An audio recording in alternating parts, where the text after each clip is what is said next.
Supreme Personalities have become one again in the form of Lord Chaitanya.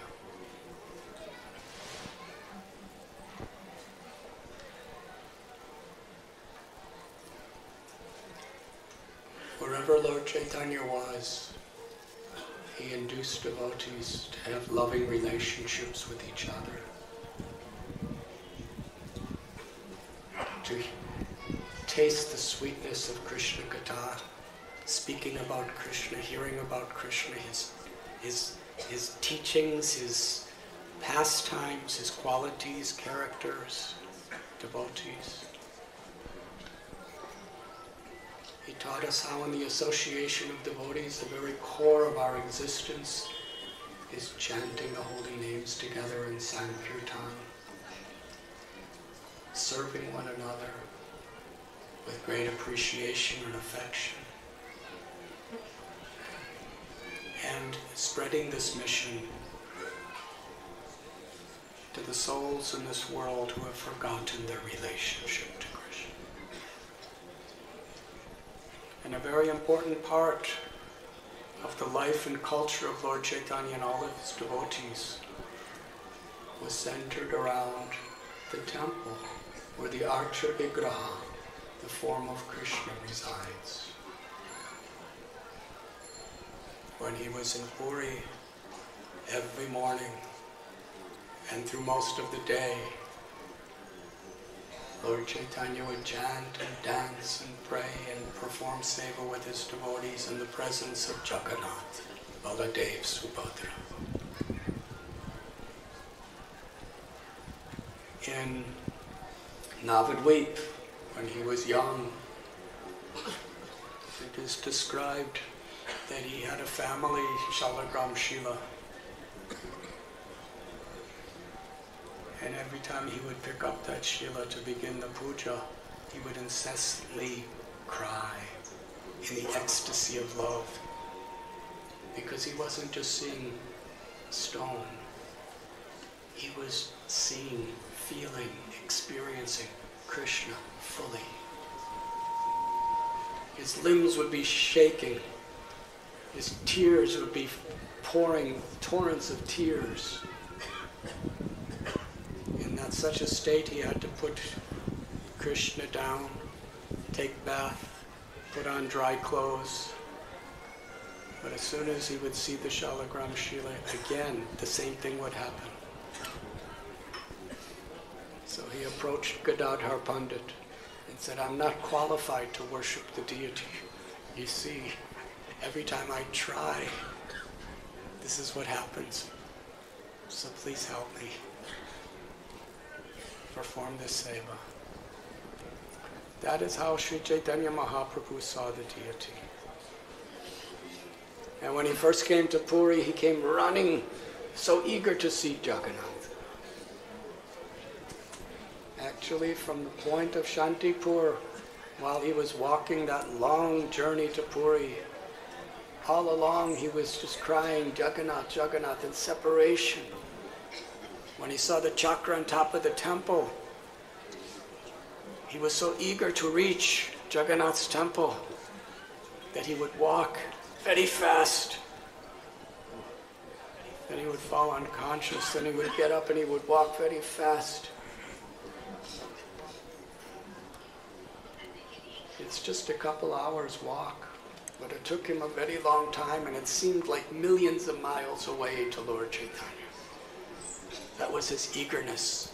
And finally, when he saw the beautiful form of Jagannath, he ran to embrace him and ultimately fell unconscious in an ecstatic state of Radha Bhava. That is how he was seeing the Archa Vigraha. And through so many histories of Madhavendra Puri, Sripad Madhvacharya, Ramanujacharya, Nimbarkacharya, 6 Goswamis, the loving relationship between deity and the devotee is transcendentally so well.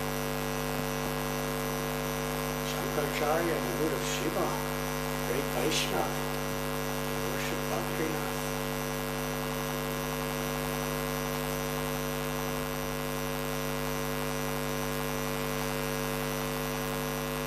Srila Prabhupada explains on behalf of the great Vedic literatures and all the previous gurus that everything is coming from Krishna. Janma-yashayana. That is the first aphorism of Sri Vedanta Sutra. The very essence of all Vedic knowledge. In Bhagavad Gita, Aham sarvasya prabhavo matta sarvam pravartite.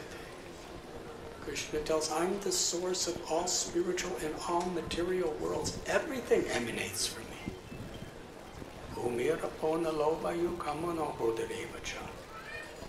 This material energy, whose primary elements are earth, water, fire, air, ether, mind, intelligence, they are all my energies, Krishna tells.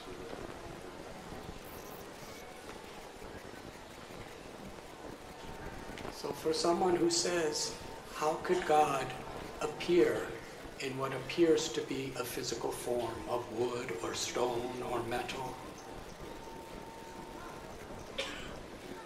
The rational question is, how is it that God could not enter into those forms if he so wishes? Because they're all his energies. The simple example is electricity. Electricity is it's coming from an electrical powerhouse. And the electricity is the energy of that powerhouse. But you can't see electricity. But a light bulb is just a piece of glass. But when you connect it to the electrical current, it gives light. It's not the light bulb that's giving us light, it's the electricity that's making the light. So similarly, Krishna, he's the source of all energies. Parasya Shaktirvavadhai Vashruyate. And through Krishna, he is manifesting his energies everywhere, in everything. And if it is his will, by his mercy, to make himself accessible, so that to help us remember him, to give us practical, intimate opportunity to serve him, to reciprocate with us. The science of deity worship is something completely different from the idea of idol worship, worship of material things. It is based on the reciprocation of love. Krishna's love as he makes himself visible to us. And we reciprocate by making Krishna the center of our life.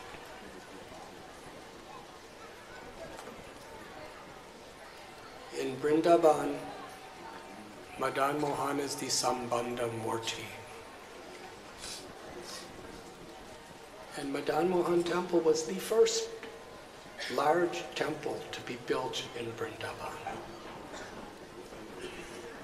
So in the Gaudiya Vaishnava Sampradaya, we approach Vrindavan, we approach Krishna, first through Madan Mohan and through his loving servant Sanatan Goswami. With your permission, I'd like to speak something on this subject. At this time, the Shri Radha Madan Mohan and Lalita Saki are being dressed. And then there will be an offering and an arti. And how long that takes, only they know. So I'm just going to start speaking and see what time we are called to the arti.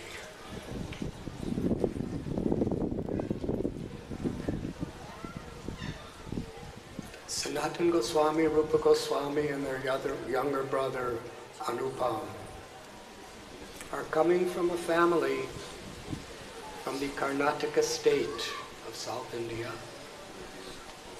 in a community of Saraswat Brahmins. And there's a wonderful long history about how certain situations happened to their forefathers and mothers in which they actually had to leave Karnataka. They came to Bengal, East Bengal, which is today Bangladesh. And there they were born. In fact, in Bangladesh, there's the birthplace of Rupa and Sanatana Goswami, not far from the river Padma.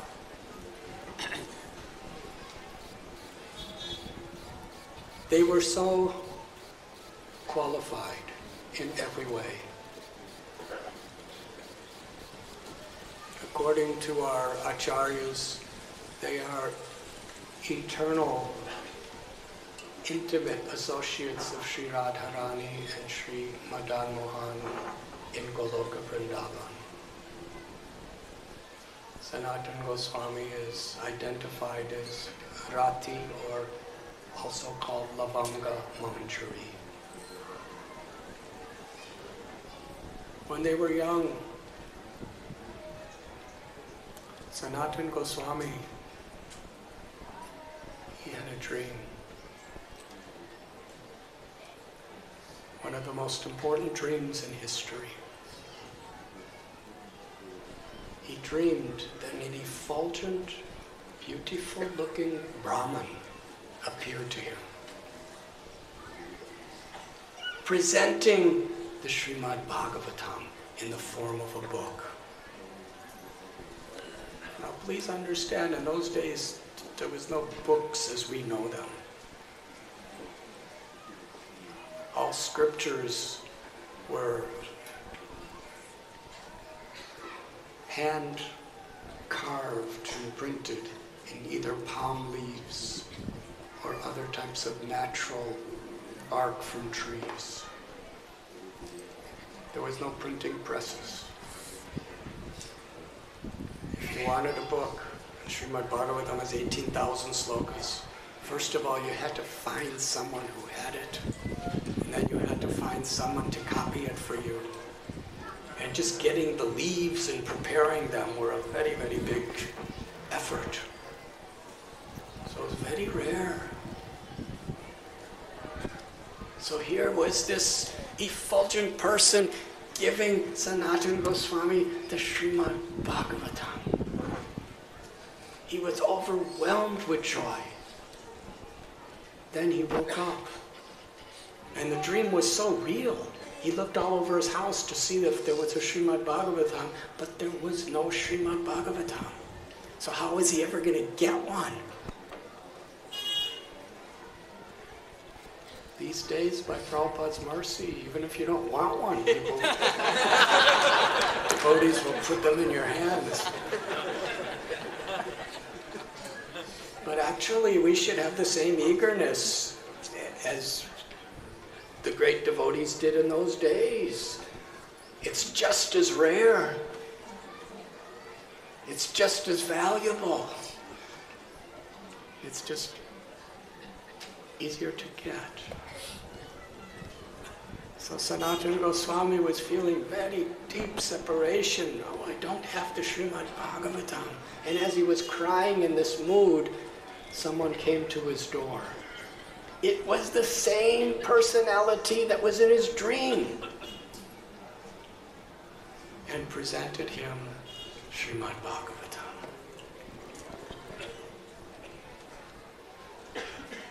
Saranvatam Swakata Krishna Punja Sravana Kirtana. When we develop an eagerness,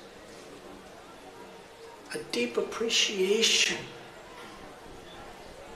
a feeling of true hunger and necessity to hear transcendental subject matter,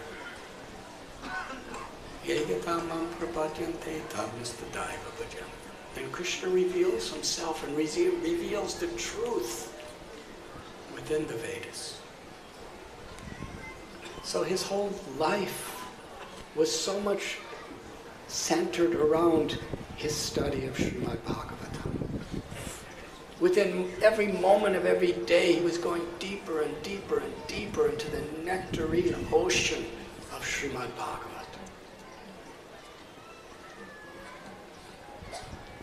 And he had a guru, one of the greatest scholars and Vaishnavas in all of the world. His name was Vidyavajaspati. And he studied Srimad Bhagavatam and so many other scriptures and philosophies from him. In time, Sanatana Goswami and his brother Rupa Goswami, they were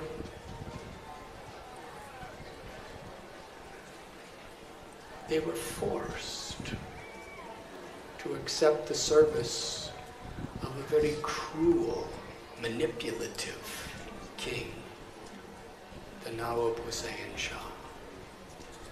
This was during the Mughal Empire in India.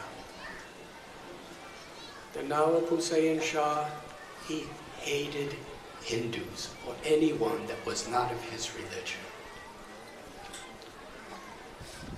His aim in life was just conquering more and more and more.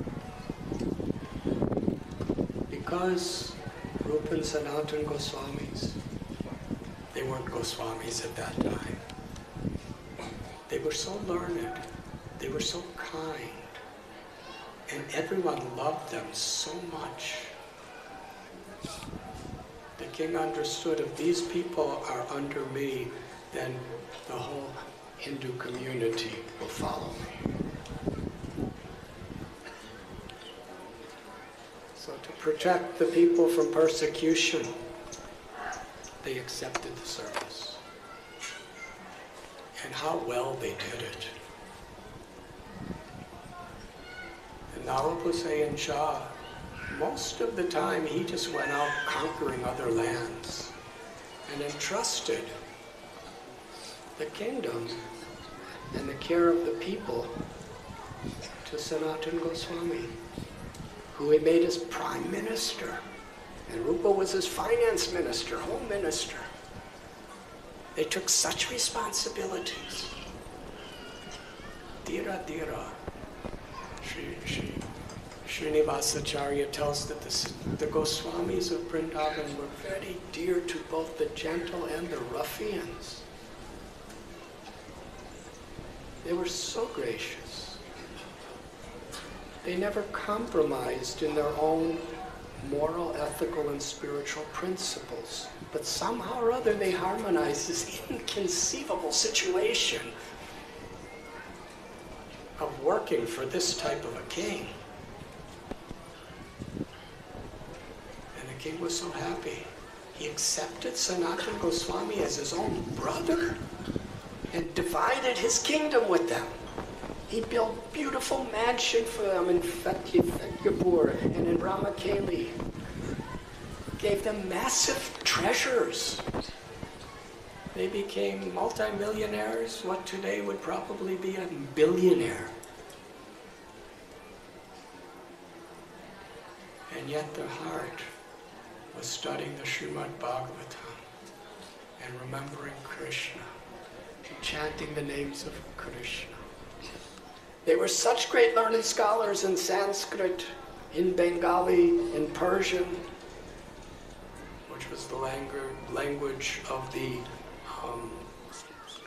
conquering forces, Urdu.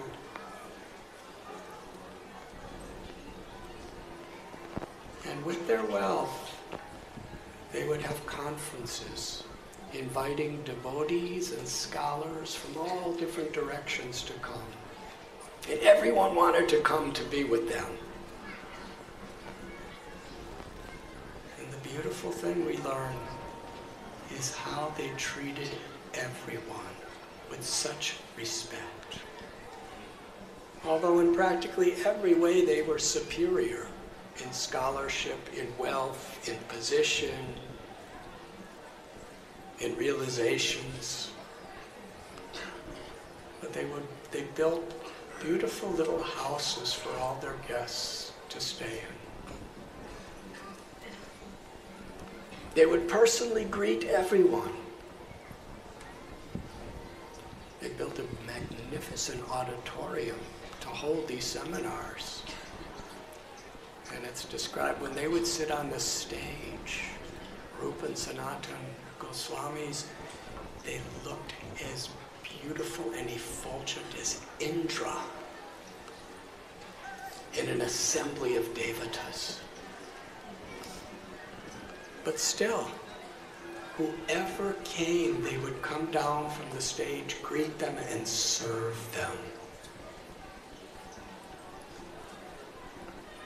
In the Bhakti Ratnakar, Narahari Chakravarti writes that they would smile so lovingly and pleasingly upon all people that came. And even in their difficult circumstances of what they had to do, never once did they ever insult anyone.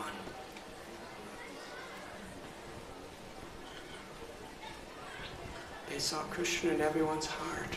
They were everyone's well-wishers. And therefore, because they loved, they were loved.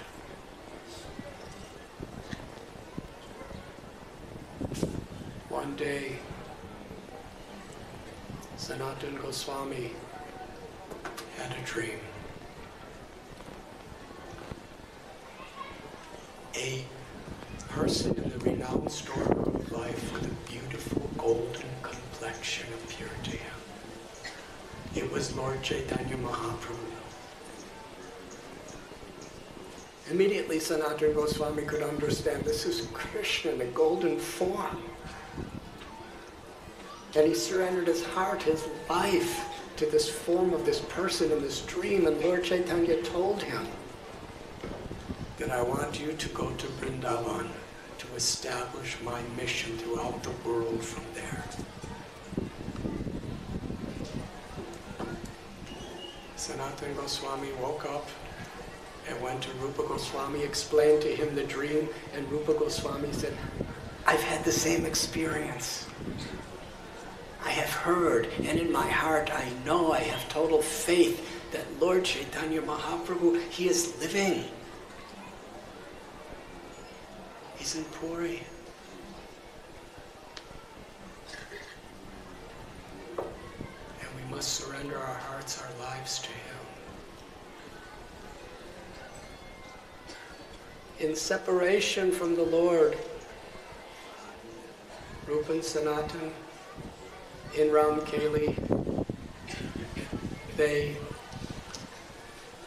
developed what they called Gupta Vrindavan. It was a secret Vrindavan. They excavated Radha Kund, Shama Kund, Govinda Kund, Lalita Kund. They established Kadamba Kanana, the forests of Vrindavan. They established the places of Krishna's Leela. And they developed a temple of Sri Sri Radha Madan Mohan in Ramkeli. Sanatana Goswami personally worshipped Madan Mohan. And whenever they had any spare time whatsoever, they would wander through the Vrindavan forest, Kadamba Kanana, and meditate on Krishna's Leelas, meditate on Krishna in a spirit of love and devotion. And this was happening in Ramkeli, which happened to be the place of the residence of the Nawab Hussain Shah. Kumardev, who was the father of Rupa and Sanatana Goswamis, you would think he would be very proud of them. Prime Minister, Home Minister, billionaires, so popular among everybody. But he was crying day and night and praying and offering puja and seva and chanting the holy names and doing yajnas, praying to Vishnu, to Krishna, please rescue my children from this abominable occupation that they have. And they went to their mother and asked, what should we do? The mother told them, you should write a letter to Lord Chaitanya and tell him your situation and how you're longing to be in his association. So they wrote a letter. No reply. They wrote another letter. No reply. They wrote so many letters after letters, but Lord Chaitanya never replied. They never gave up hope. They kept writing more letters. And finally, one little message came that was just a couple lines. Lord Chaitanya wrote to them that just as a wife who has a lover other than her husband, she serves her husband very, very carefully, very diligently, but in heart of heart is always meditating upon her beloved. So they understood exactly what they had to do. They had to perform their duties to the Nawab Hussain Shah and to the whole kingdom with such diligence and efficiency, but in their heart of hearts,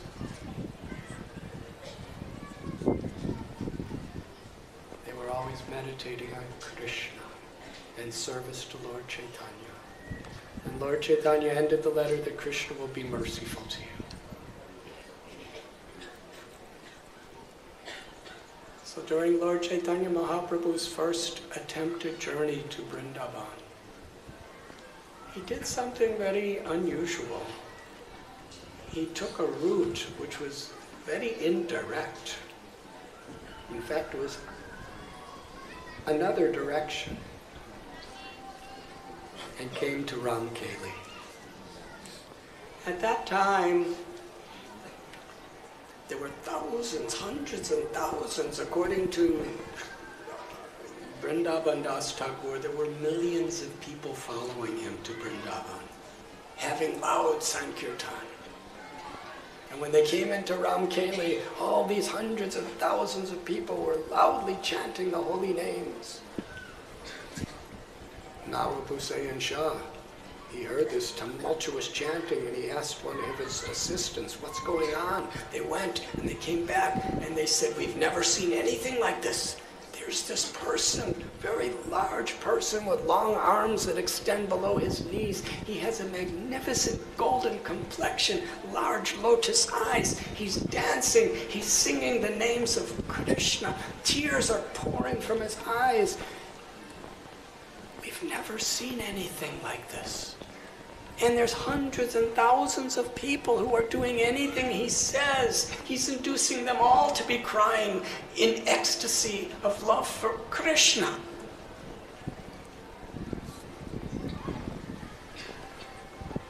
So the Nawab called one of his assistants, Keshava Chatri, who happened to be a devotee.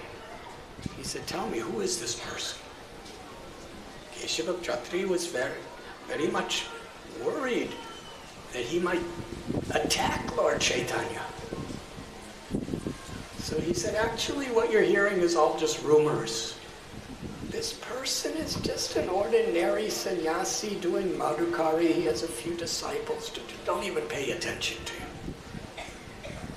And Nawab Hussain Shah, just by hearing about Lord Chaitanya, he said to Keshava Chatri, why are you saying this? This is an aparad, an offense. I can understand that this personality is none other than the Supreme Lord of the universe. And you're calling him an ordinary beggar? Myself, I have to pay people so much to do anything for me. And I don't know what their ulterior motives might be, but this person doesn't pay anyone anything. Out of love, they're attracted to him, to give their hearts to him. I declare today that he can do his chanting and attract everyone and anyone, and no one will ever interrupt him. This is the law. That was his effect.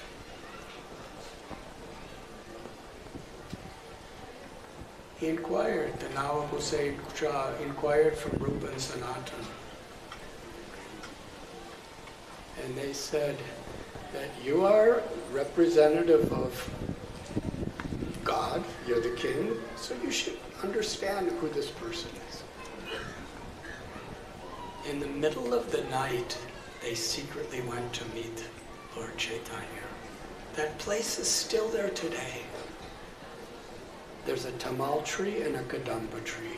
And under those two trees, Lord Chaitanya was sitting. And Rup Sanatan and Anupam approached. At that time, Sanatan Goswami was given the title Sakar Malik, and Rupa Goswami was Dabir Khas.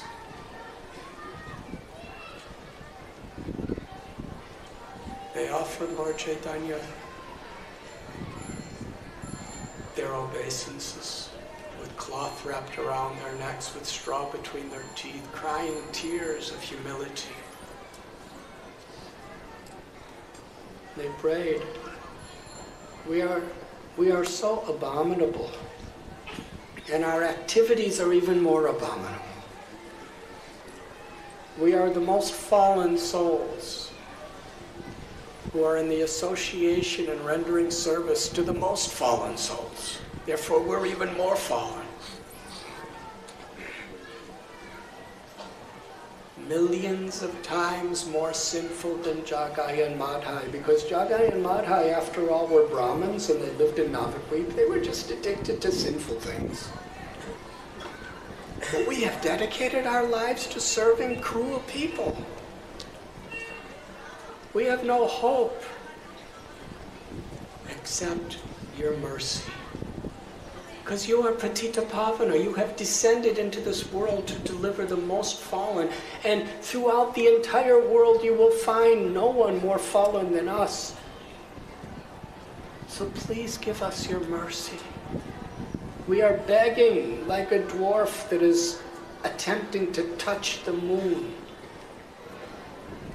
But we have no other hope. Lord Chaitanya picked them up, embraced them, and told them that your humility is breaking my heart. Then Lord Chaitanya said to them, you are my very old associates, and today I give you the names Rup and Sanatan.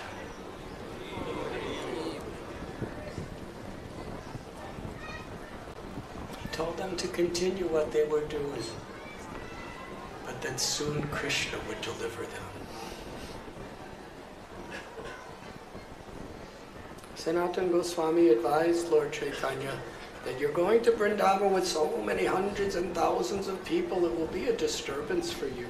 Better you go another time, just yourself or one or two others. Lord Chaitanya placed his lotus feet upon their heads and had all the devotees who were there, Haridas Thakur and Nityananda Prabhu, were actually the ones that brought them in to see Lord Chaitanya. And all the other devotees blessed Rupa and Sanatan. Lord Chaitanya continued his journey. Soon after, Rupa Goswami, along with Anupam, their younger brother, the father of Jiva Goswami, they left. They took huge amounts of their wealth and put them in boats. Rupa Goswami gave half of all of his wealth to the Vaishnavas and the Brahmins, gave a section of it to his family members and kept a section for emergency. Sanatana Goswami could not leave at that time. And it was very difficult for him to leave because the king was so affectionate to him. So he had to devise a way that the king would be very angry at him. So he sent a message that he was sick and he couldn't perform his duties. During that time, with great Vaishnavas and scholars, Sanatana Goswami studied the Srimad Bhagavatam day and night. The kingdom was very much being disturbed in his absence. So the Nawab Hussain Shah, he sent a doctor, please see what you can do for Zakir Malik. The doctor came back to the king and said, his health is perfect. He's just reciting Srimad Bhagavatam day and night with all these scholars. The king rushed to the place, and when he came in, sure enough, Sanatana Goswami was reciting Srimad Bhagavatam so beautifully and hearing so many other people's realizations. The king said, what are you doing? Why have you lied to me? You've never lied to me before. You said you were sick. I need you. I'm about to go to Orissa to conquer that place and exploit people. And I need your help. Sanatana Goswami said, you can do anything you like to me, but I can no longer help you. The king was so angry, he walked out and then ordered Sanatana Goswami to be arrested and put in prison. An underground dungeon, chained to stones. And the king went out with his armies to conquer. Meanwhile, Sanatana Goswami, the jailkeeper, he personally had hired some time before. And he had a very good relationship with him. He said, please let me go. The person said, how can I let you go? The king will punish me if I let you go. I cannot let you go. Rupa Goswami, he put aside and sent through a grocer 8,000 gold coins to help Sanatana Goswami escape. And he was praying for Sanatana Goswami day and night. He said, I'll give you 5,000 gold coins. The person said, what will I do with gold coins if I'm put in prison and I'm tortured? I could even be killed if I let you go. And Sanatana Goswami was so expert. He would speak the truth just in the most effective way, the higher truths. He said, you are a very pious man, and you know that helping a person to go on pilgrimage to take shelter of the Lord is, you will get great benefits in this world and the next world. I want to go on a pilgrimage to Mecca. And if you help me, how pious you will be, how much God will reward you. And then he put another several thousand gold coins in front of him. The person said, yes, well, how am I going to do this? Sanatana Goswami said, just tell the king that I had to respond to nature's calls. And afterward, with all my chains and all the rocks that are attached to my chains, I jumped in the Ganges River, and you looked for me, and you couldn't find me. And he put some more gold coins.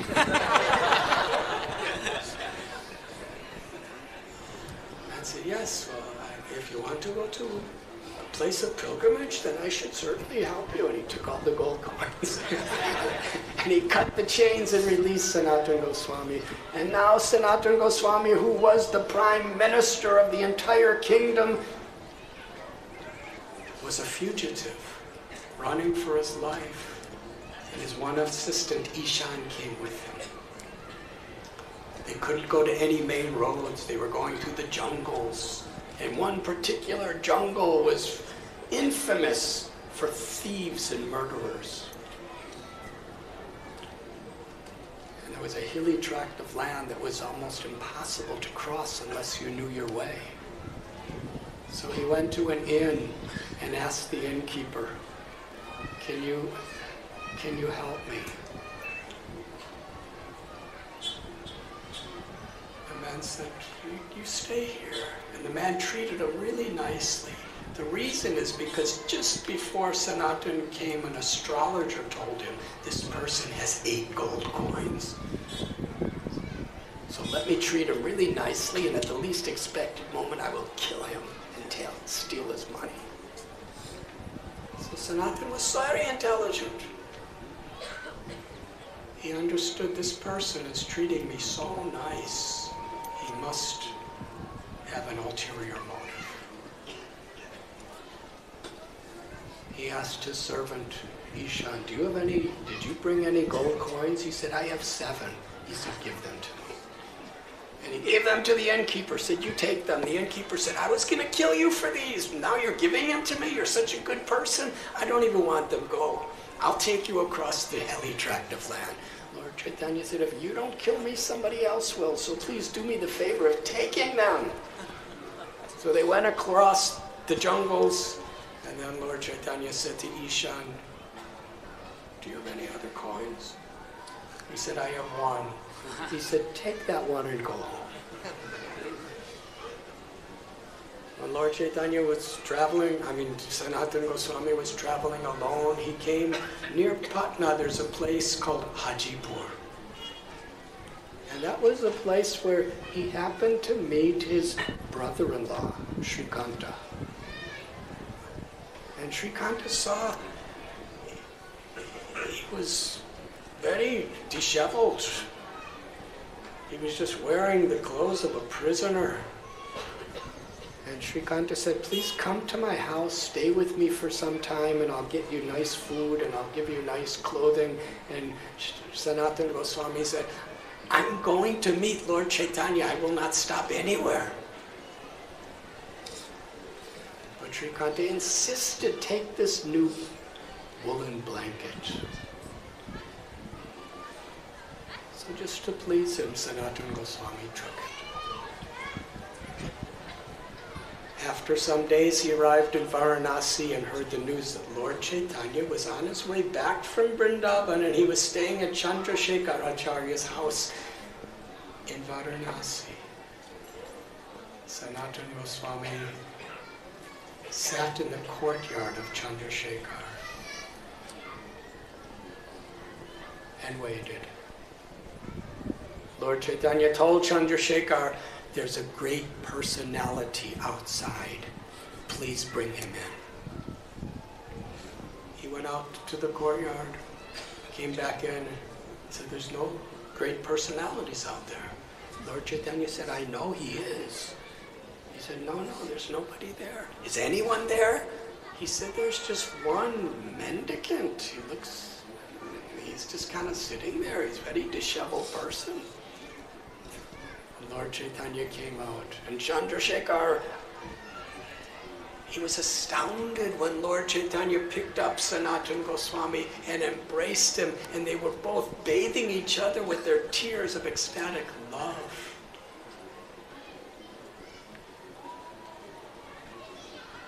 Sanatana Goswami stayed at the house of Chandrasekhar and would take prasad at the house of Tapan Mish. Actually, Lord Chaitanya did that.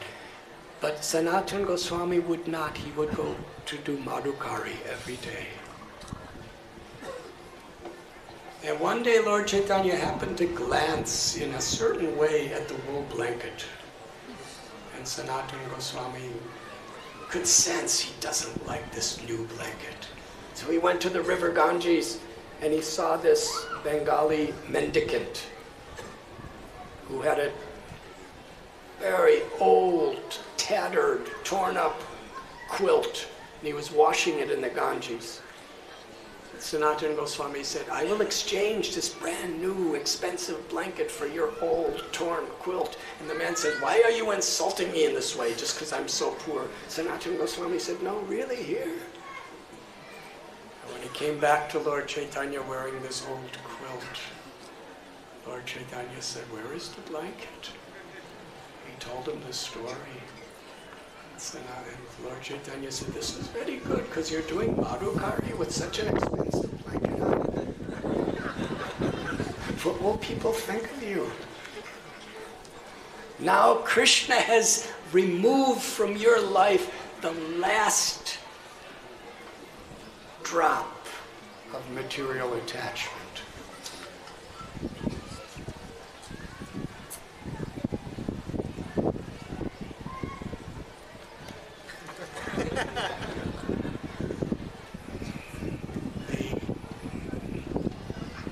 So many beautiful things took place in Varanasi. Sanatana Goswami happened to witness the wonderful discussion between Prakashananda Saraswati and Sri Chaitanya Mahaprabhu. He happened to witness how Lord Chaitanya Mahaprabhu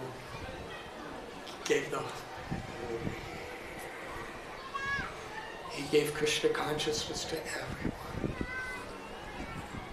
It was there that Sri Sanatana Goswami, he approached Lord Chaitanya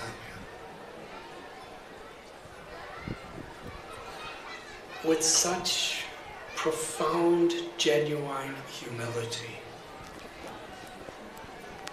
expressing how unqualified and how desperate he was for causeless mercy. He said, people call me a pundit,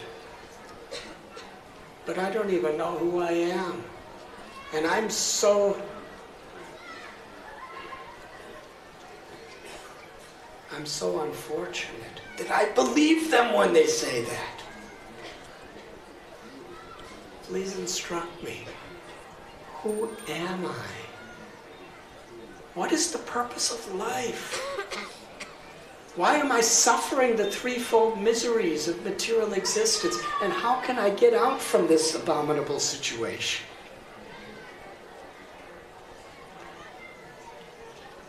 When Lord Chaitanya heard Sanatana Goswami speaking, very similar to Arjuna in the first and second chapters of Bhagavad Gita, similar to Parikshit Maharaj questioning Shukadev Goswami, Lord Chaitanya said, Sanatana Goswami, you already know everything. You are fit to be my guru. But still, it is the nature of a Vaishnava to have this mood. And then Lord Chaitanya, for 2 months, every day, instructed Sanatana Goswami. The most comprehensive teachings that Lord Chaitanya had given to anyone that is recorded today. He began his teachings with a simple premise. Jivera Swarupoi Krishnara Nityadas. That the spirit soul is eternally a servant of Krishna. We are Tatashta Shakti. The spirit soul, as an eternal servant of Krishna, has free will, just like Krishna. We could either be subordinate to Krishna's divine spiritual energy or his material energy.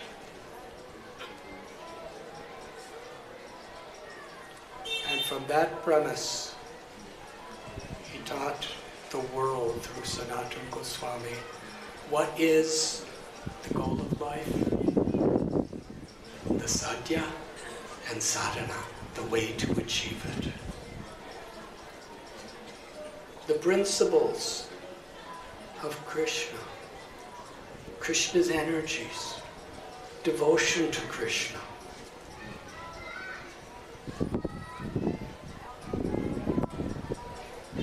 end of these 2 months, Lord Chaitanya instructed Sanatana Goswami to go to Vrindavan to meet with Rupa Goswami. And he told him that I have four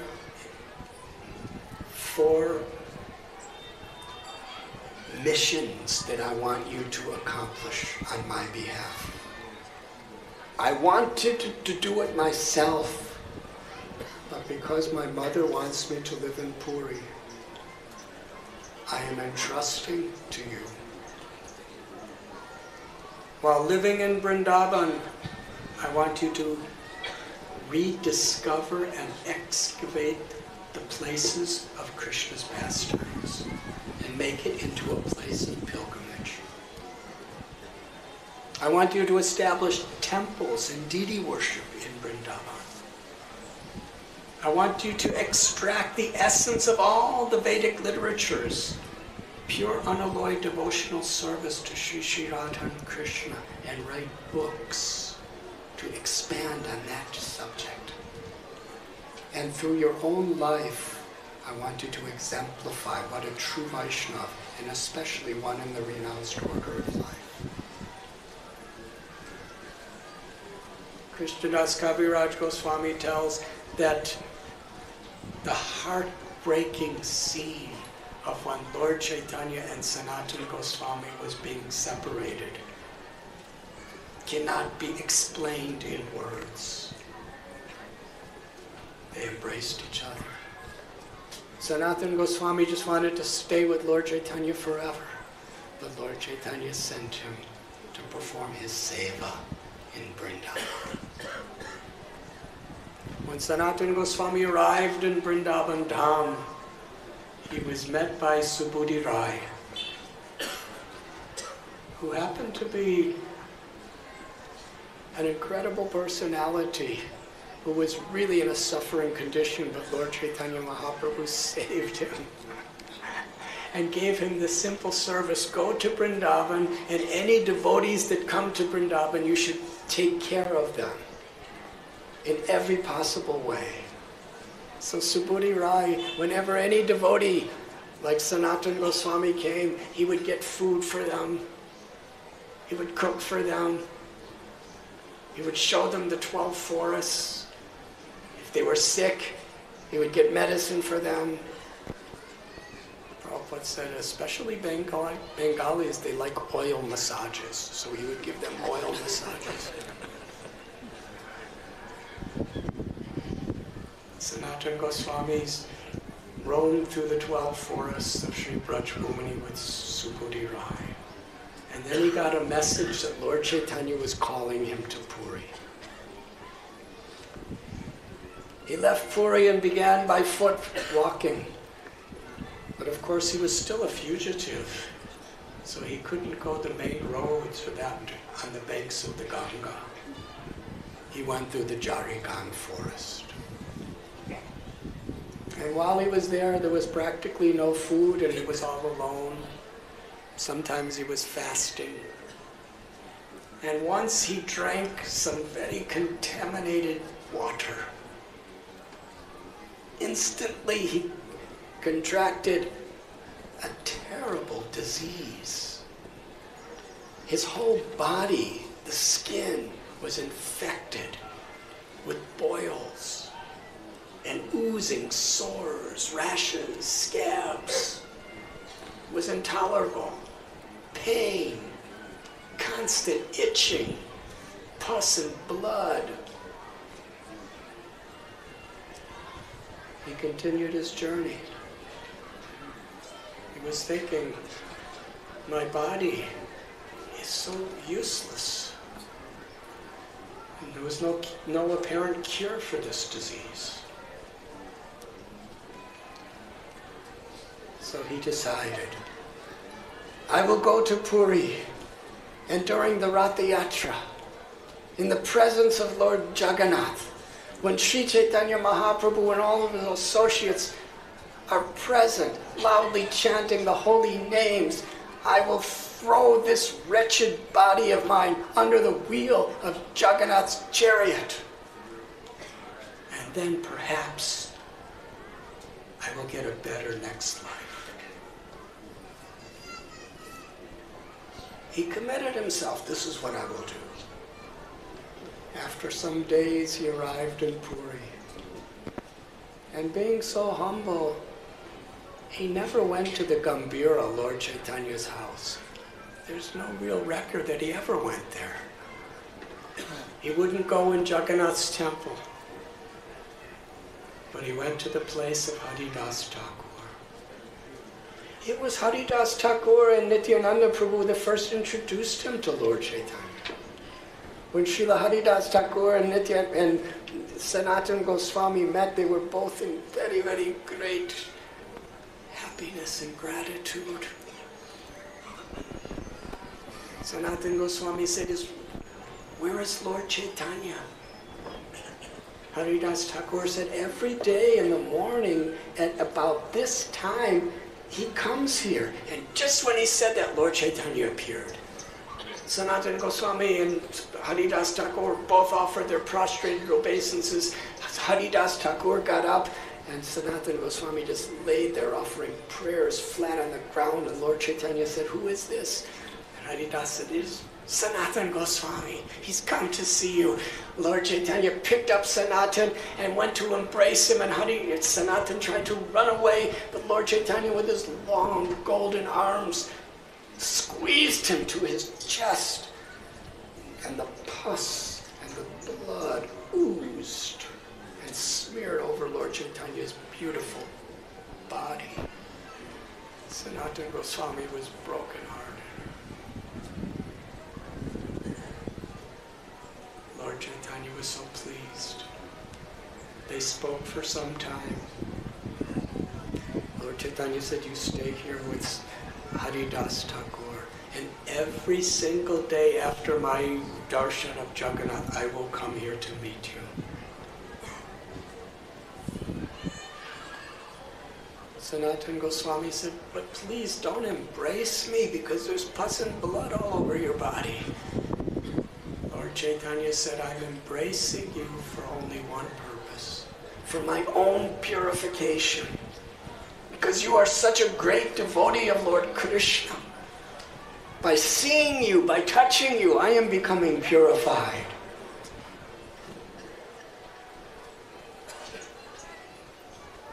On another day when Lord Chaitanya left, Haridas Thakur was praising Sanatana Goswami. "How fortunate you are that Lord Chaitanya loves you so much." And Sanatana Goswami said, "How fortunate you are." One day, when the Lord came, just before the Ratha Yatra, because Sanatana did not reveal his plan to anyone. But the Lord is situated within everyone's heart. He knows past, present, and future. He knows everything. He became very firm. He said, "Sanatana,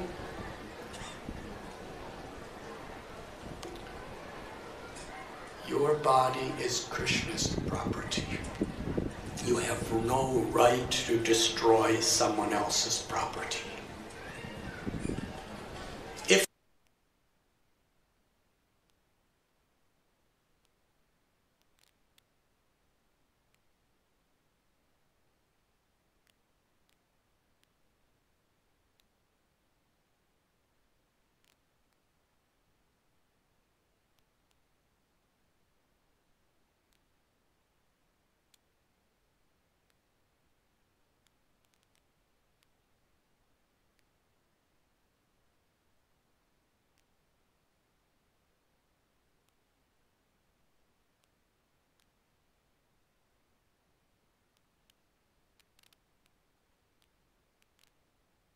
To inspire the world in pure devotional service, and show by your example what is a true Vaishnava.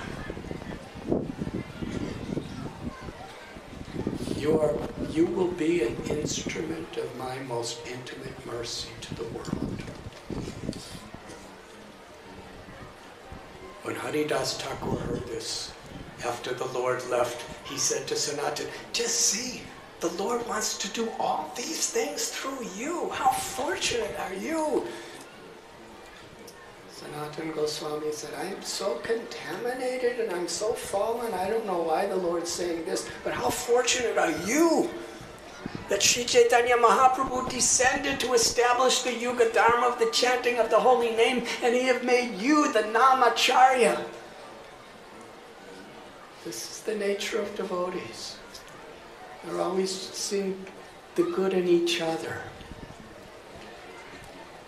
They're infinitely more eager to praise another devotee than to be praised themselves. One day while in Tupuri, Lord Chaitanya was at the Yamalatota, and he invited Sanatana Goswami to join him for prasad at noon. It happened to be the summertime. He could have gone two ways. One close to Jagannath's temple, and the other along the seashore. Jagannath's temple route was very cool, but the path along the seashore was intolerable. The sand was blazing fire. Sanatana Goswami with no shoes. He walked. His feet were getting blistered. But he was so eager to see Lord Chaitanya Mahaprabhu, so grateful and honored that he was invited, that it really didn't matter to him. When he arrived, Lord Chaitanya had already finished prasad and was resting. And Lord Chaitanya told Govinda to feed Sanatana Goswami. When Lord Chaitanya came, he saw the blisters on the feet of Sanatana Goswami. He said, which way did you come? Sanatana Goswami didn't even say anything. Lord Chaitanya said, why didn't you go the cool, comfortable way near Jagannath's temple? Sanatana didn't say a word, but Lord Chaitanya could read his mind. He was thinking, how could I go close to the Jagannath temple in my contaminated state? What if one of the priests were to touch me, or even touch something I touched? Then they would go in and they would serve Jagannath and make a great offense.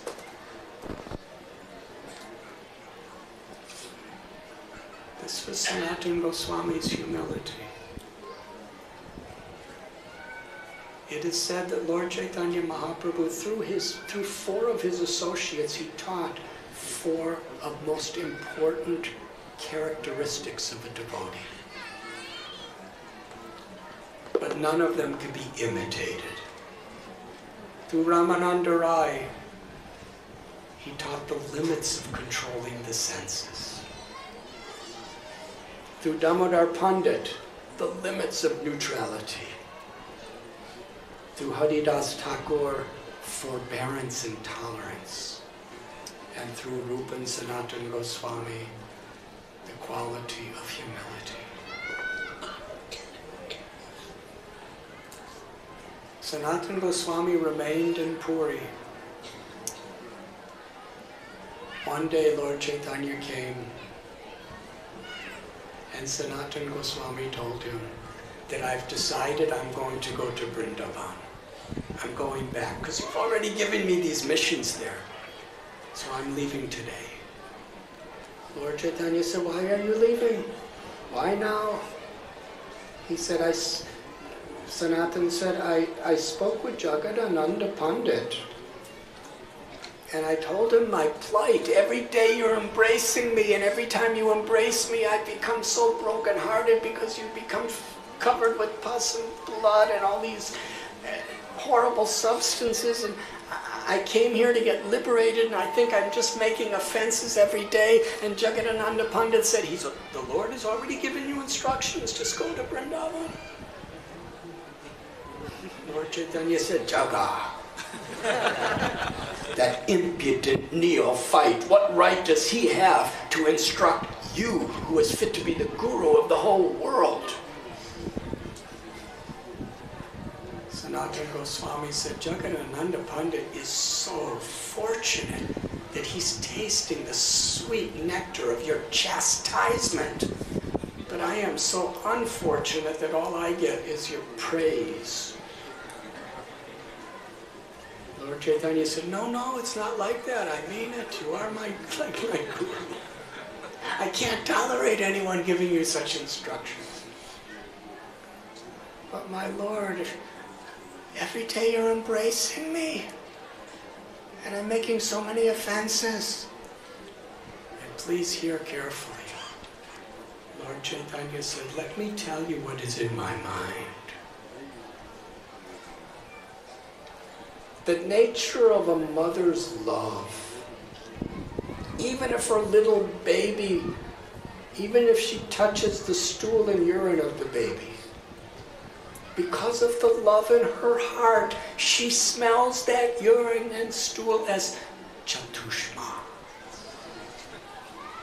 In the Garuda Purana, Chatushma is one of the most sacred opulences you can offer to the deities.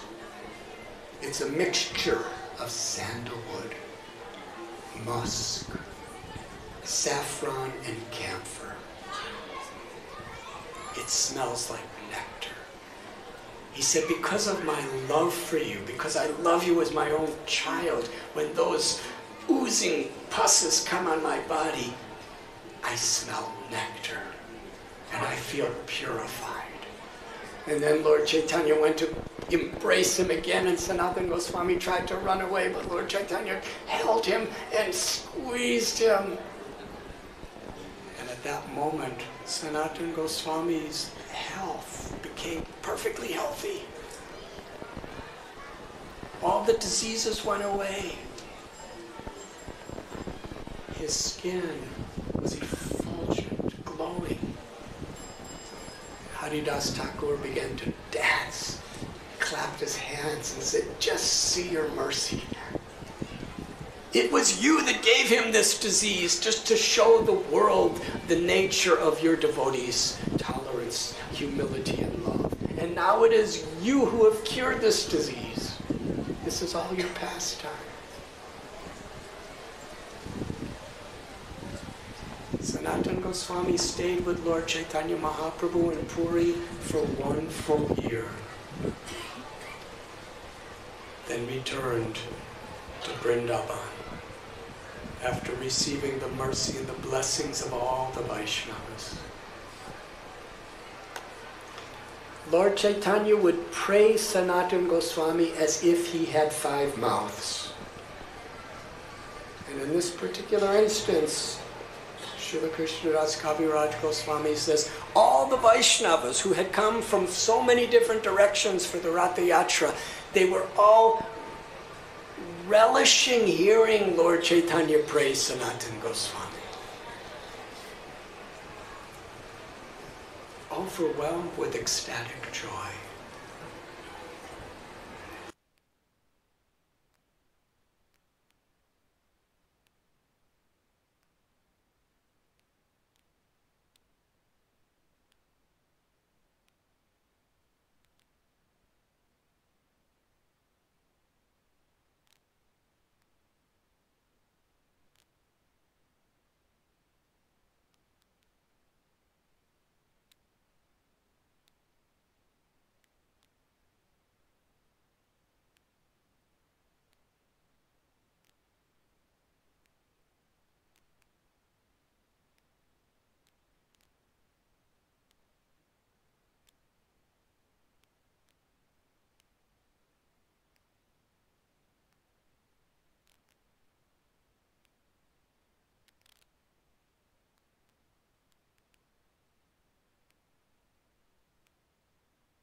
avatar of Sadashiva, Mahavishnu, who brought Lord Chaitanya Mahaprabhu to the world by his great compassion for all living beings. He was living in Vrindavan while on pilgrimage. On the bank of Yamuna River, under a banyan tree, which is today called Advaita Vat. In the same mood that Advaita Acharya was praying for Lord Chaitanya Mahaprabhu to appear, even before he was praying for Krishna to appear. And right there at that at that banyan tree, Madan Mohan revealed himself to Sri Advaita, who worshipped him there. And before he left Vrindavan, he entrusted him in the care of Purushottam Joy.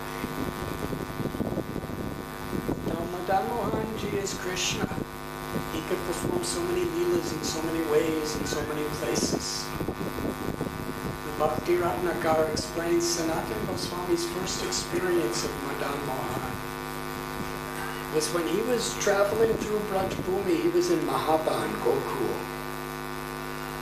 Sanatana Goswami was living there for some time. He was sitting on the bank of the Yamuna River and he saw Brijabasi children playing, little cowherd boy children playing so many games.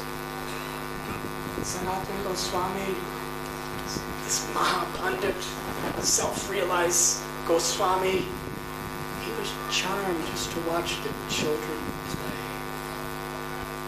And among the children, one of them completely captured his heart. He couldn't stop looking at this child. His heart, in intimate love, surrendered to the attraction of this child. And the child was just playing and jumping and dancing. Sanatana Goswami, after the other children left, when this boy was going home, Sanatana Goswami from a little distance was following behind him. He just could not give up the association of this boy. And the boy ran into a temple. Sanatana Goswami went into the temple. There was nobody there. Even the boy wasn't there. The only person there was the deity of Madan Gopal.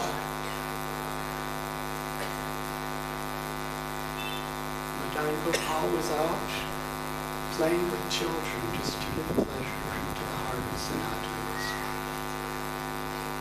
And now Sanatana Goswami was seeing that same Madan Gopal in the house of Purushottam.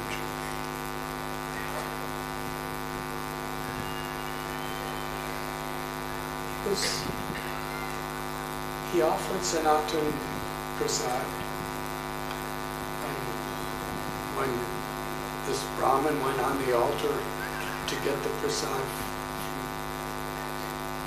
Sanatana Goswami saw him with a stick, chastised the deity. I told you to eat, why have you not eaten? You think I'm cooking and all these things for nothing? Why are you not? The way my mother used to talk to me. Isn't it the way your mothers all talk to you? I have worked so hard to cook like this. Why are you not eating? Sanatana Goswami saw this. Sanatana Goswami is the author with Gopal Bhatta Goswami of the Hari Bhakti Vilas, which teaches the methods of deity worship. Sanatana Goswami taught him the proper process of deity worship. And he ate some roti and he went. And he was living at that time in Vrindavan on a hill called Dwadasaditya. This is a very holy place. After Krishna subdued Kaliya, he was in the water for a long time. He went on top of the hill and so many different manifestations of the sun came to give warmth to Krishna. Dwaras Adityati.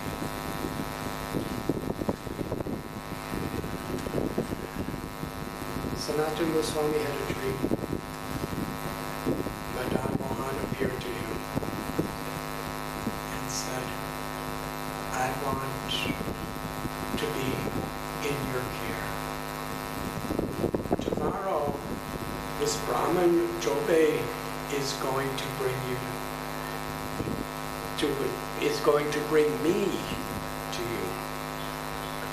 Please accept it.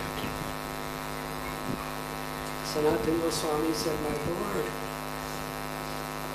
what will I worship you with? Now you're in a nice house, you're getting nice food. I don't have anything. I'm sleeping under trees.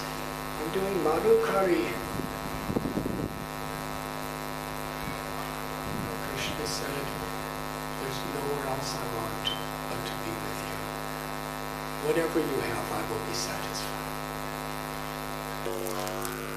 And a similar dream appeared to the Brahman. The next day, Sri Madan Mohan was entrusted to Sanatana Goswami's care. And under a tree on that hill, Sanatana Goswami tried to make a little hut for him. And because now he was spending so much of his time doing seva for Thakurji, Madan Mohan, he couldn't go to do so much madhukari. He would just go out. Sometimes he'd just get some wheat flour, mix it with some Yamuna water, make a ball, put it on some burning coals of wood, and offer that to Madan Mohan. And many of us have heard that beloved story. Inquired from Sanatana Goswami, all you're giving me is this bhakti, this kind of roti ball. At least put some salt in it. Now the way Srila Prabhupada explains Sanatana Goswami's reply melts the heart. Srila Prabhupada is very emotional. He said, Sanatana Goswami said, my Lord, I'm very old. I don't have anything. This is all I have. I have nothing else. I want to give you so much. Please accept what I can give you.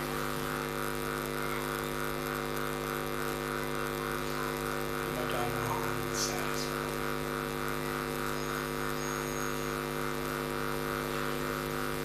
One day, Krishnadas Kapoor, who was from the province of Multan, he was a very wealthy man who had put great treasures on a boat. He was sailing down to the area of Agra to sell everything he had.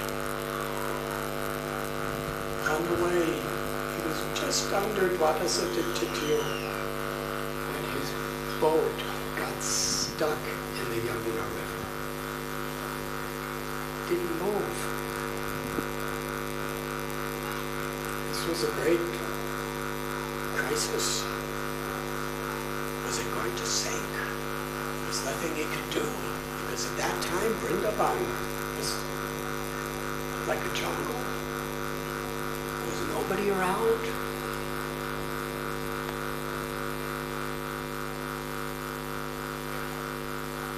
He went up the mountain, and there he met Sanatana Goswami.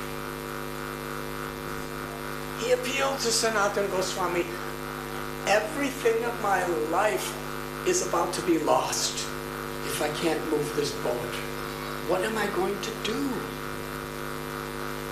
Sanatana Goswami said, take shelter of Madan Mohan.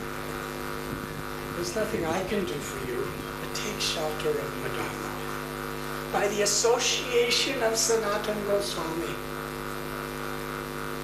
he developed total faith in Madan Mohan.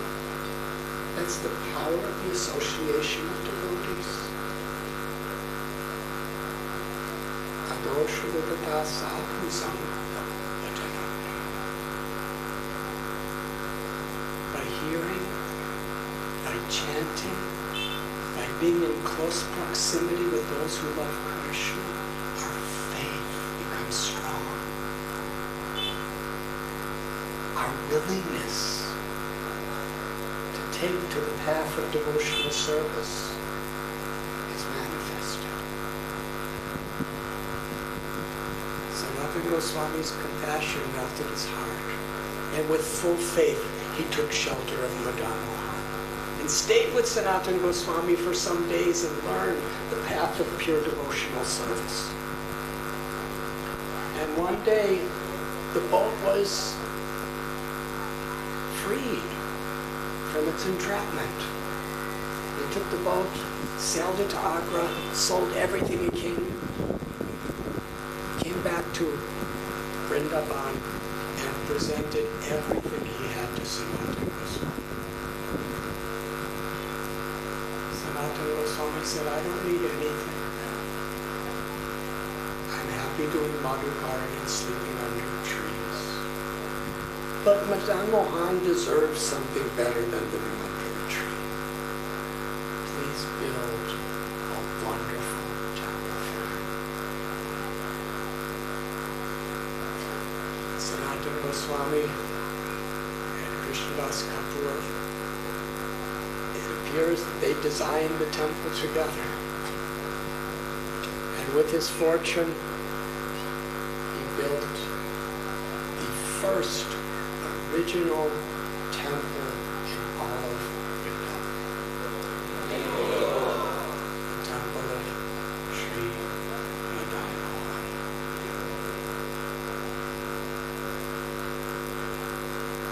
That temple has become, from 450 years ago to this day, it is the symbol of Vrindavan.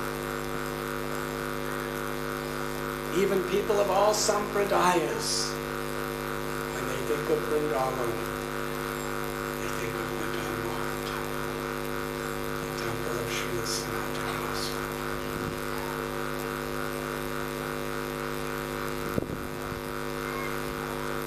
Sanatana Goswami, he entrusted the deity worship to some of his disciples. And he would go to other parts of Brajbhumi. One time he was in Nandagaon, on the banks of Pavan Sarovar.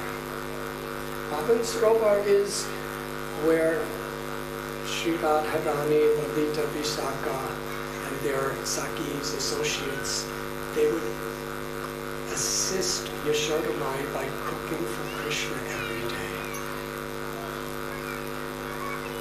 Yashodamai heard that Sri Radharani was given a blessing by Durvasa Muni that anything she cooked would taste like nectar and anyone who ate it will never get sick. So Yashodamai asked, please cook for Krishna. That was on the banks of Pavan Sarovar. There at Pavan Sarovar every day, Krishna and Balaram would bring the cows to drink the waters. Very special place. Meditating on these leelas, Sanatana Goswami was residing under a tree. And sometimes he was so absorbed in his loving memories of Krishna, chanting the holy names and writing transcendental literature, he would even forget to eat or drink. One day a little cowherd boy approached him, such a beautiful little cowherd boy.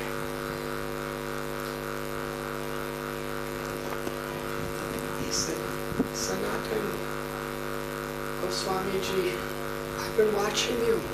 And the other Brajavasis, they're watching you. You never eat anything. So they sent me with a bucket of milk to give you. Gave Sanatana milk. He said, please drink this milk. And We can't tolerate you. It causes us much pain to see you sleeping and doing your bhajan just under trees. Make a little house for yourself, a bhajan kutir. Otherwise it will break our hearts. Then the little boy said, I'll come back later to get the milk pot. As soon as he tasted that milk, he went into transcendental ecstasy. And he realized that that little boy was Krishna. And Krishna was saying, he was crying to see his austerities. On behalf of all the Brijavasis, Krishna was begging him to make a bhajan kutir. And it was there on the banks of Pavan Sarovar in Nandagram, right under the Nandeshwar hill, where Krishna and Balaram's eternal residences. And Sanatana Goswami built his first, not built, he just had made his first bhajan kutir. Very, very simple. And close by to Pavan Sarovar is Terkadamba, where Rupa Goswami was doing his bhajan. One day Rupa Goswami invited Sanatana Goswami for lunch. And he went out to go begging to get something to prepare for Sanatana Goswami for lunch. And a little girl, very beautiful little girl, she saw Rupa Goswami and said, oh, you're cooking for your brother today? I've come to give you some nice fresh milk, some rice, some sweetener. She said, in fact, I'll cook it for you. And that little girl made, sadhus call it paramana. In India it's called kheer. In ISKCON it's called sweet rice.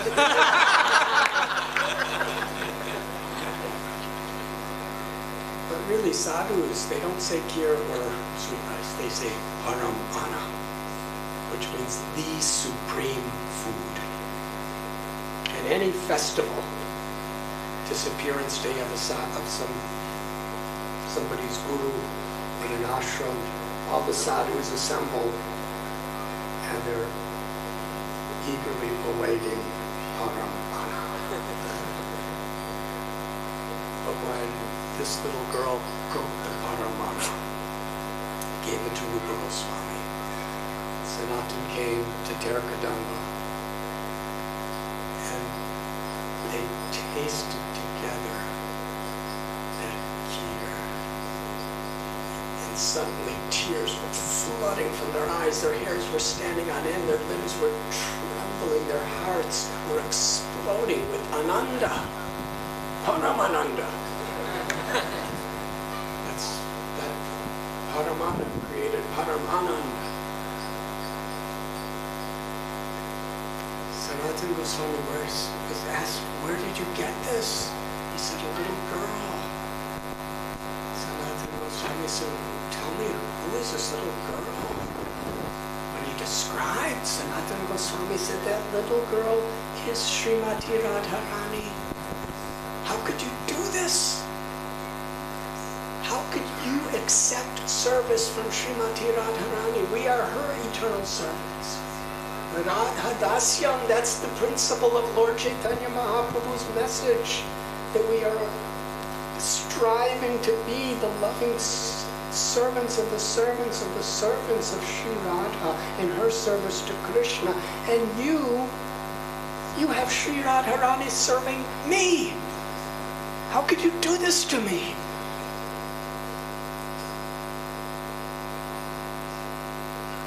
Sanatana Goswami was complaining to Rupa Goswami, and Rupa Goswami was really very guilty. They couldn't stop drinking the sweet rice. They were laughing, they were crying, they were rolling on the ground of Vrindavan with every sip of this paramana. But through the story, the principle of pure devotional service was revealed by Sanatana Goswami. We do not approach Krishna for what he could do for us. We do not approach Sri Radharani for the blessings she gives us. Srila Prabhupada taught us the prayer, my dear Lord Krishna, my dear Sri Radha, please engage me in your loving service. This is the spirit in which we chant the Maha Mantra. Hare Krishna, Hare Krishna, Krishna Krishna, Hare Hare, Hare Ram, Ram Ram, Hare Hare. After Sanatana Goswami had his bhajan kutir, one day he was traveling to Radhakund and he saw Radhanath Das Goswami sitting on the banks, immersed in remembering Sri Radharani and Krishna's eternal leelas and chanting the holy names. And right beside him was a tiger drinking water from Shamakund. Sanatana Goswami was very much Sanatana Goswami was just approaching. And he saw Krishna. Krishna manifest himself with a stick standing between the tiger and Radhanath Das Goswami to protect his devotee. And when the tiger left, Krishna smiled and disappeared. Sanatana Goswami told Radhanath Das Goswami, you're supposed to be serving Krishna, but Krishna's coming to serve you. And another time he came, it was the summertime. The sun was blazing. Radhanath Das Goswami was totally oblivious, chanting Krishna's holy names, meditating on his service to Sri Radha. And Srimati Radharani appeared just behind him. She was personally standing directly under the sun, and with her veil she was giving shade to Radhanath Das Goswami. She saw Sanatana Goswami, she smiled and disappeared. And Sanatana Goswami told Radhanath Das Goswami that even you have to have a bhajan kutir. It is Krishna's wish. We are doing our bhajan to give pleasure to Krishna. We are not doing bhajans so Krishna and Radharani will give pleasure to us. In his old age, Sanatana Goswami resided at Govardhan Hill, at Chakratirtha, where there's a deity established by Radhanath of Shiva, Chakaleshwar Mahadev. Sanatana Goswami resided there. There he was writing his books throughout the day and the night, chanting the holy names, remembering Krishna. Every day he did a full parikrama of Vrindavan. One night, Sanatana Goswami was being so harassed by mosquitoes. He was thinking, I cannot properly meditate or chant or write literatures. Tomorrow I will leave this place. It was his thought. But Mahadev, Lord Shankar, was so attached to Sanatana Goswami's association. He took the form of a Brahmin and said, Sanatana, it looks like you're going somewhere. Sanatana Goswami was just about to leave. He told him why. He said, just please, I beg you, stay one more day. And Lord Shiva, he called for the demigod who oversees all insects. It gave an order that make sure not a single mosquito comes near Chakaleshwar Mahadev Sanatana Goswami's kutir. And from that day on, there were no mosquitoes. So Sanatana Goswami remained there. As his age was growing, it was becoming very difficult to do the Govardhan Parikrama. And on one occasion, as he was struggling, a little cowherd boy came to Sanatana Goswami and fanned him and said, Sanatana Goswami, why are you doing this parikrama every day? You're so old. Sanatana Goswami said, I vowed to do it. It's no problem. It is my seva to Krishna. The little boy climbed to the top of Govardhan Hill and stood on a rock and played a flute. And as he played a flute, the rock melted and his footprint entered into the rock. And the little boy came down and said, this rock has Krishna's footprint in it. Just do parikrama of this rock and this Govardhan Shila, and it will be equal to doing full Govardhan parikrama. And the boy said, I'll bring this rock to your house. And the little boy carried the stone, the Govardhan Shila, to Chakeshwar Mahadev's place on the banks of Manasi Ganga, where Sanatana Goswami resided. And then the child revealed that he was Krishna himself. So every day, Sanatana Goswami would do parikrama of the Govardhan Shila. It was his life and soul. And it was there at Chakaleshwar Mahadev that the Brijabasis would come to meet Sanatana Goswami, to talk with him, to joke with him, to hear from him. It was there at Govardhan that Srila Sanatana Goswami presented to the world some of the greatest of all Vaishnava literatures, establishing pure devotional service in the mood of the residents of Vrindavan. And it was there that he departed from this world.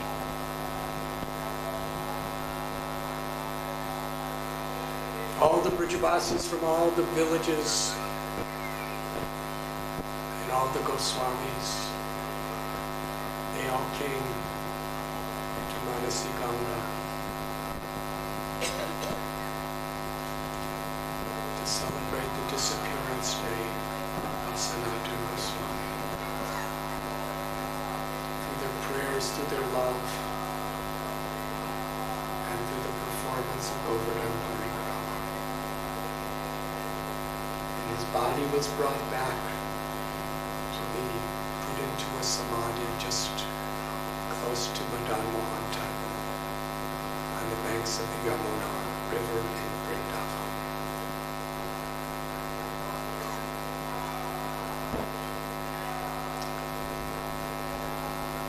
Years later,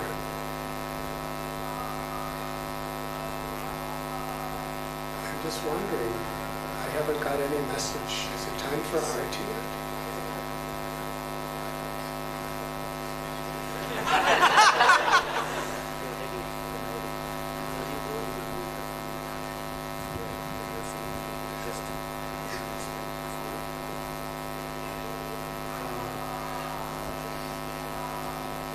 Almost ready.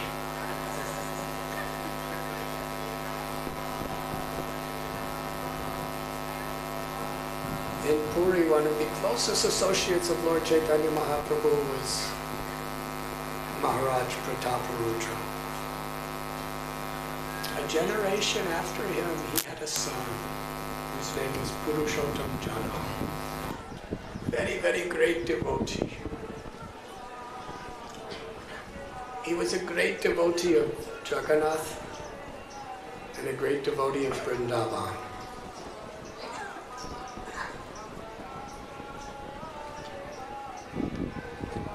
In those days,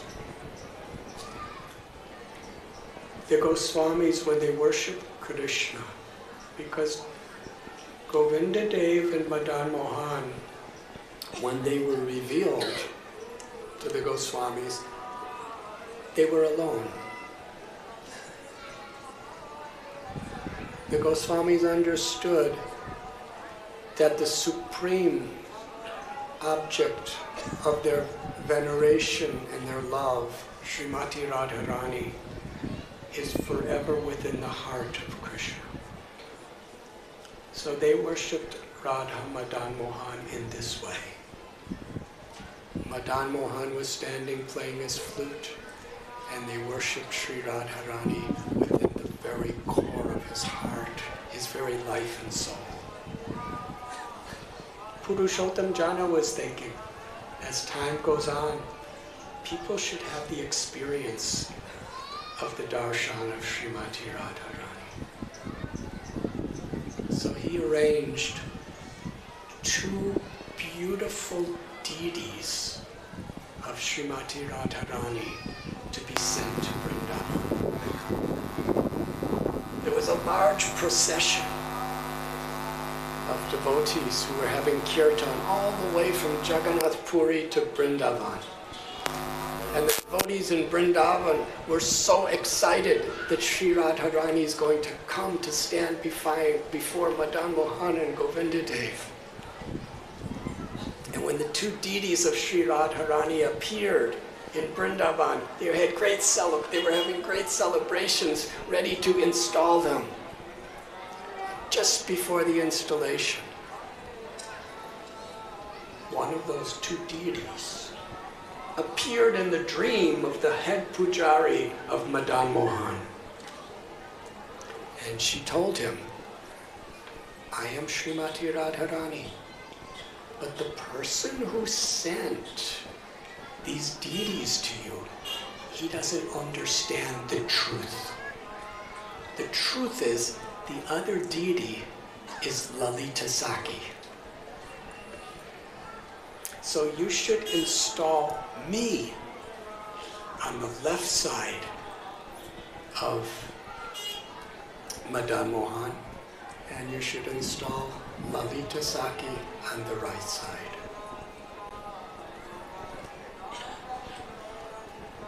The pujari was very happy, and he woke up and he told the pujari of Govindaji, and the pujari was ecstatic to hear this.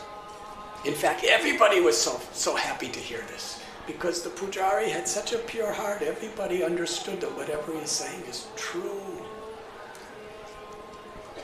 So there was a great festival, and the whole of Braj Bhumi came to Sri Madan Mohan temple to celebrate the installation of Prana Pratishtha of Radharani and Lalita Saki on either side of Sri Madan Mohan.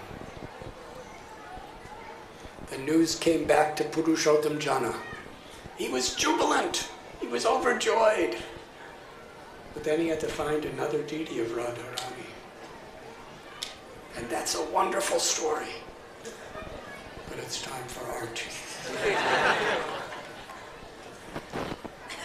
I'll end with this simple story.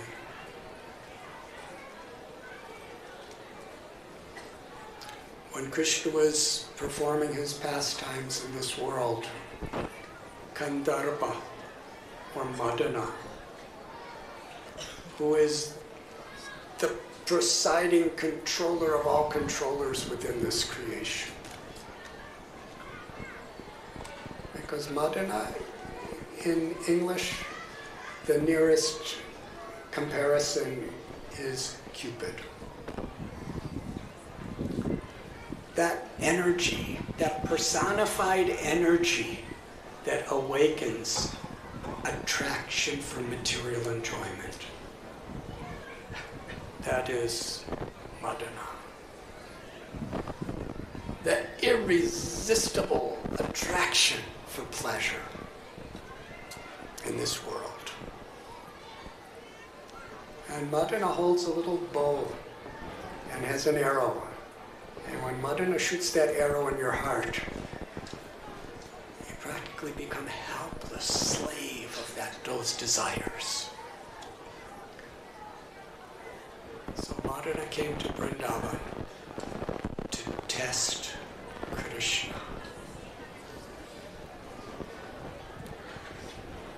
And on the bank of the Yamuna River, Krishna was standing, and Madana concealed himself and pointed his bow and arrow, about to shoot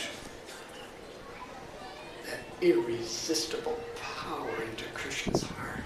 But as he looked at Krishna, he became so attracted, so bewildered, he couldn't release his arrow. He fell to the ground, unconscious in transcendental ecstasy. Krishna conquered Cupid. Therefore, he was given the name Madan Mohan. One who bewilders, he who bewilders everyone. And the place where he fainted is today a holy site in Vrindavan called Madan Tera.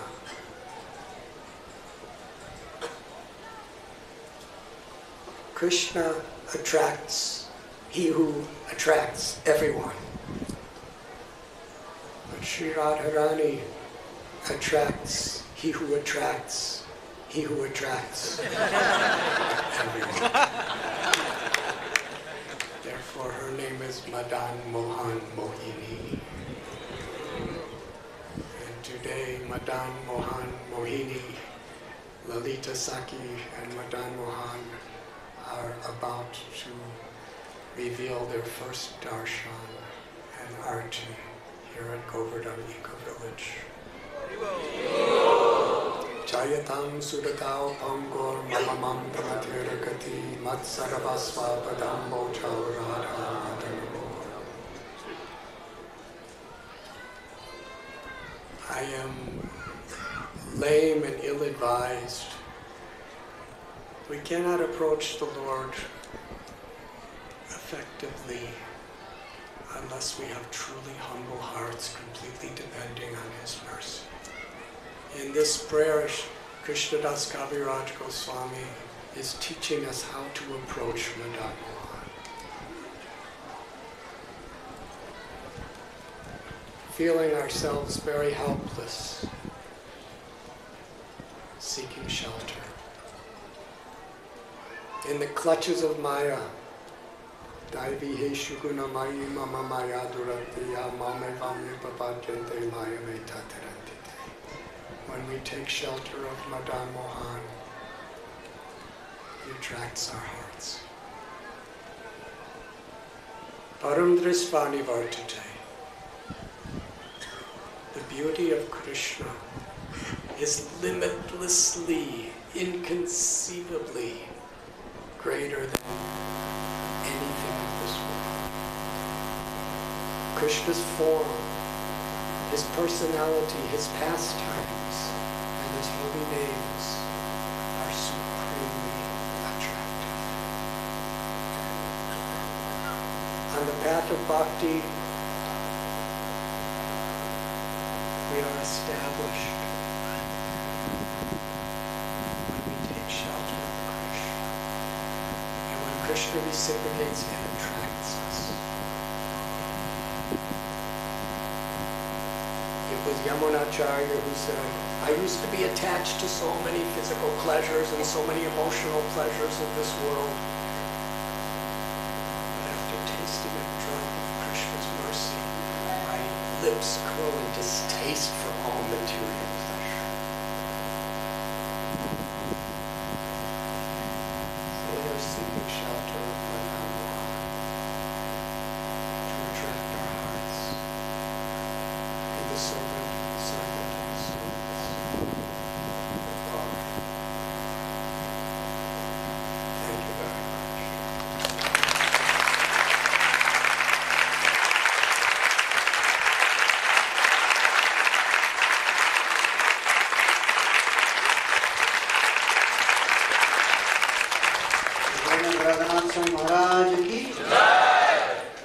behalf of the community of devotees, we would like to express our gratitude to His Holiness Radhanath Maharaj for being the instrument in manifesting Shri Shri Radha Madan Mohan Dev Lalita Ji here at Govardhan Eco Village.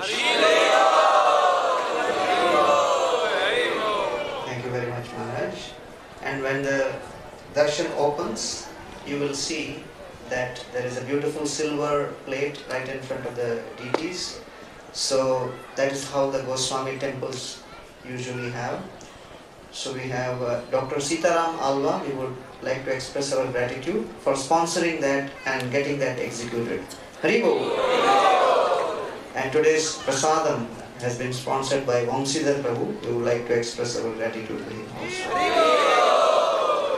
And since this is one of the, ancient temples which we are trying to replicate, and considering the fact that, many times there have been issues of ISKCON with some of the ancient temples and also in other holy places, especially Jagannath Puri and Rath Yatra and things like that. So I would request all the devotees that you can take pictures of the temple as such, but please refrain from taking picture of the deities. We have put their sign also, so that is not a decoration. So we request you not to take pictures of the deities when you are taking darshan. We have instructed the security there also, but he has not also taken it seriously so far. So we humbly request you for following this protocol.